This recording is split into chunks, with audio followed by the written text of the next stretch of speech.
ஒரு ஊழியக்காரர் இப்படியாக சொல்கிறார், என் தேவையை சொல்லி சொல்லி உம்மை துக்கப்படுத்த மாட்டேன், என் தேவையே நீங்கதான்.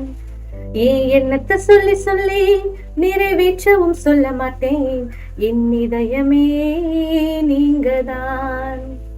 இவ்வளவு அழகான ஒரு வரிகள்ல நிறைய நேரத்துல ஆண்டுடைய சமூகத்திற்கு நம்ம போனோம்னா, ஆண்டவரே எனக்கு இது தேவை அது தேவை அப்படின்னு நம்முடைய தேவைகளை லிஸ்ட் மேல லிஸ்ட் போட்டு அவர்கிட்ட கொண்டு போறோமே தவிர நம்முடைய தேவையை அவர்தான் நம்ம நிறைய நேரத்துல மறந்துடுறோம் இல்லையா? வேதத்துல கூட மார்த்தாள் மரியாள் அப்படின்னு 2 சகோதரிகள் இருந்தாங்களாம்.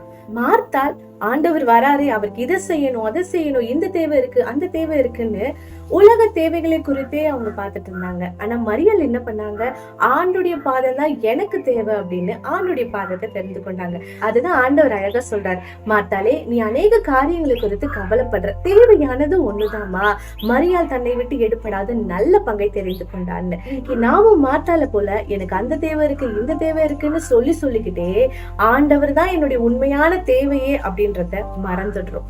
இனிமே நம்ம அந்த மாதிரி இல்லாம நம்ம தேவைகளை ஆண்டவரிடத்துல கொண்டு போனாலும் அவரை உங்களுடைய தேவையா நீங்க பார்க்கும்போது அவர் நம்முடைய தேவை எல்லாவற்றையும் சந்திக்க வல்லமை உள்ளவரா இருக்கிறார். சோ இனிமே அந்த தேவை இந்த தேவைன்னு கவலைப்படாம மரியாதை போல, ஆண்டவரே என் தேவையெல்லாம் உங்க பாதம் மட்டும்தான், ஆண்டவரே என் தேவையெல்லாம் உங்க சமூகம் மட்டும்தான், உங்க சமூகத்துல இருப்பதை தவிர வேற எனக்கு எந்த தேவையும் இல்லை அப்படின்னு நீங்க புரிஞ்சுக்கிட்டீங்கன்னா உங்களுடைய தேவைகள் எல்லாவற்றையும் ஆண்டவர் சந்திக்க வல்லமை உள்ளவரா இருக்கிறார்ன்றத மறந்துடாதீங்க.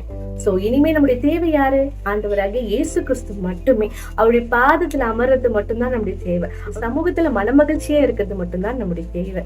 தினமும் அவருடைய வேதத்தை வாசிக்கிறது மட்டும்தான் நம்முடைய தேவை. ஆண்டவரே நீங்க மட்டும்தான் என் தேவை, நீங்க மட்டும்தான், உங்க சமூகம் மட்டும்தான் அப்படின்னு நம்ம உறுதியா இருக்கும்போது ஆண்டவர் நம்முடைய தேவைகள் எல்லாவற்றையும் சந்திக்க வல்லமை உள்ளவரா இருக்கிறார் என்பதை மறந்து போகாதீங்க.